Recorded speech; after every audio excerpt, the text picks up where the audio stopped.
Hi everyone. தேரர் ஒருவர் சுன்னத் வைத்துக்கொண்ட கத்னா வைத்துக்கொண்ட சம்பவம் ஒன்று இடம்பெற்றுள்ளது. இவர் இஸ்லாத்தை ஏற்றுக்கொள்வதற்காக கத்னா சுன்னத் செய்து கொண்டாரா அல்லது வேறு காரணங்களால் இவர் சுன்னத் வைத்துக் கொண்டாரா என்ற கேள்வியை எழுப்பியுள்ளது. இந்த சம்பவம் மிகிந்தலை ரஜமஹா விகாரையில் இடம்பெற்றுள்ளது. எனவே இந்த தேரர் மறைமுகமான முறையில் இந்த செயற்பாட்டில் ஈடுபட்டிருந்தாலும் தற்பொழுது இந்த சம்பவத்தை ஒருவர் கசிய விட்டுள்ளார்.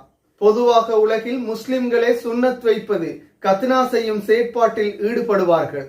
சுகாதார அடிப்படையிலும் மனித ஆரோக்கியத்திற்கு முக்கியமான ஒன்றாக உலக சுகாதார அமைப்பு WHO இதனை சுட்டி காட்டுகின்றது. என்றாலும் இலங்கையில் தேரர் ஒருவர் இவ்வாறான செயற்பாட்டில் ஈடுபட்டது மிக பெரும் பேசுபொருளாக மாறியுள்ளது. இது தொடர்பாக பார்ப்பதற்கு முன்னர் தனியொருமை யூடியூப் சேனலை சப்ஸ்கிரைப் செய்யாதவர்கள் சப்ஸ்கிரைப் செய்து உங்கள் ஆதரவை வழங்குங்கள்.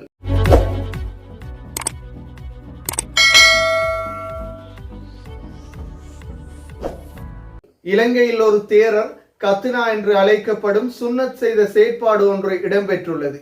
பொதுவாக முஸ்லிம்கள் ஆண்கள் அனைவரும் இந்த செயற்பாட்டை செய்வது வழமை. என்றாலும் வேறு சமயத்தை சேர்ந்தவர்கள் இலங்கையில் சுன்னத் செய்வது கத்னா செய்யும் செயற்பாடு நடைமுறையில் இல்லாத நிலையே காணப்படுகின்றது.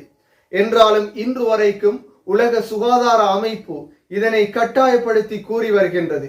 மனிதனின் ஆரோக்கியத்திற்கும் பாக்டீரியா வைரஸ் தொற்றுகளில் இருந்து மனிதனை பாதுகாப்பதற்கு இது மிக முக்கியமானது என சுட்டி காட்டுகின்றது. ஆண்களின் ஆணுறுப்பின் ஊடாக பாக்டீரியா வைரஸ் தொற்று காரணமாக பல நோய்கள் ஏற்படுவதாகவும் அதில் மிக முக்கியமாக வைரஸ் தொற்றுக்கள் ஏற்படுவதாகவும் சுட்டி காட்டுகின்றது. உலகிலே 5.7 மில்லியன் மக்கள் எய்ட்ஸ் நோயினால் பாதிப்படைந்துள்ளனர். இவ்வாறான பாதிப்புகள் பாலியல் நோய்கள் தொடர்பான பிரச்சினைகளுக்கு, உடல் உறுப்பிலே ஏற்படும் வைரஸ் தொற்றுக்கள் தொடர்பான பிரச்சினைகள், அதே போன்று ஆணுறுப்பில் இருந்து ஏற்படும் பிரச்சினைகளுக்கு தீர்வாக கத்னா சுன்னத் செய்வதன் ஊடாக தீர்வுகளை எட்ட முடியும் என உலக சுகாதார அமைப்பும் சுட்டி காட்டுகின்றது. இவ்வாறான நிலையிலே மிகிந்தலை ரஜமஹா விகாரையின் அதிபதி தம்மரத்ன தேரருக்கு ஆணுறுப்பிலே ஒரு பாதிப்பு ஏற்பட்டுள்ளது.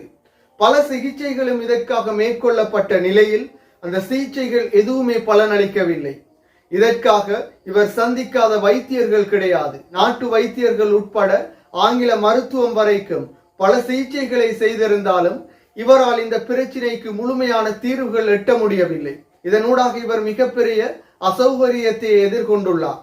இதற்கான நிரந்தர தீர்வுகள் இல்லாத நிலையில் மிக பெரும் பாதிப்பை, வெளியிலே செல்வது கூட இவருக்கு பாதிப்பை ஏற்படுத்தி இருந்தது. இதன் காரணத்தினால் நிரந்தர தீர்விற்காக பல வைத்தியர்களிடம் சென்றிருந்தாலும் தீர்வு எட்டப்படாத நிலையில் இவர் ஒரு முஸ்லிமின் ஆலோசனைக்கு இணங்க இறுதியாக சுன்னத் செய்வதற்கு கத்னா செய்வதற்கு உடன்பட்டு கத்னாவும் செய்துள்ளார். அதன் பின்னர் இவருக்கு இருந்த இந்த பாதிப்புகளும் இல்லாமல் சென்றுள்ளது. என்றாலும் இந்த சம்பவம் நடந்து வெளிச்சத்திற்கு கொண்டு வரப்படாத நிலையே காணப்பட்டுள்ளது. என்றாலும் இவருடன் பயணித்த இவருடைய டிரைவரே இந்த தகவலை கசிய விட்டுள்ளார். இவருடைய தகவலுக்கு அமையவே இந்த சுன்னத் செய்யப்பட்ட செயற்பாடு வெளிச்சத்திற்கு கொண்டு வரப்பட்டிருந்தது. என்றாலும் இவர் இஸ்லாத்தை ஏற்றுக்கொள்வதற்காக கத்னா செய்தாரா அல்லது இந்த நோய்க்கு விடை காண்பதற்காக இந்த கத்னாவை செய்தாரா, சுன்னத்தை செய்தாரா என்ற கேள்விகள் எழும்பினாலும் அது தொடர்பான எந்த தகவல்களும் வெளிச்சத்திற்கு கொண்டு வரப்படவில்லை. என்றாலும் தற்பொழுது மிகிந்தலை ரஜமஹா விகாரையின் அதிபதியாக இவரே செயற்பட்டு வருகின்றார். இந்த சம்பவம் கசிந்ததன் பின்னர் இவர் இந்த பதவியிலிருந்தும் தூக்கப்படுவதற்கான சர்ச்சைகளும் எழுந்துள்ளது. என்றாலும் இது அடுத்த பக்கம் உள்ள பிரச்சனையாகவே காணப்படுகின்றது. நாம் இதில் மிக முக்கியமான ஒரு விடயத்தையே பார்க்கின்றோம். உலகில் பல சமூகத்தை சேர்ந்தவர்களும் மனிதனுக்கு ஏற்படும் சில நோய்களுக்கு நிவாரணியாக இந்த கத்னா செய்யும் சுன்னத் செய்யும் செயற்பாட்டில் ஈடுபடுகின்றனர். முக்கியமாக முஸ்லிம் சமூகத்தை சேர்ந்த அனைத்து ஆண்களும் இந்த செயற்பாட்டிலே ஈடுபடுகின்றனர். அதே போன்று இஸ்லாத்தில் இது கட்டாயமான கடமையாக காணப்படுகின்றது. அதே போன்று யூதர்களும் இதனை கட்டாய கடமையாக யூத சமூகத்திலும் யூத சமயத்திலும் இது கட்டாயமாக நிறைவேற்ற வேண்டிய செயற்பாடாகவே காணப்படுகின்றது. அதே போன்று கிறிஸ்தவர்களில் ஒரு குழுவினரும் இந்த செயற்பாட்டை தொடர்ச்சியாக செய்து வருகின்றனர். அதிலும் கிறிஸ்தவ சமூகமும் இதனை வலியுறுத்தி வரும் நிலையில் தற்பொழுது உலக சுகாதார அமைப்பு, அதே போன்று ஐரோப்பிய நாடுகளில் பல நாடுகளிலும் வைத்தியர்கள் உட்பட இதனை கட்டாயப்படுத்தி வருகின்றனர். இதனை செய்வதன் ஊடாக ஆரோக்கியம் கிடைப்பதாகவும் பாக்டீரியா வைரஸ் தொற்றுக்களில் இருந்து பாதுகாப்பை பெற முடியும் எனவும் கூறுகின்றனர். எனவே இவ்வாறான நிலையிலே இந்த ரஜமகா விகாரையின் அதிபதியும் மேற்கொண்டாரா என்ற கேள்வியை எழும்பியுள்ளது.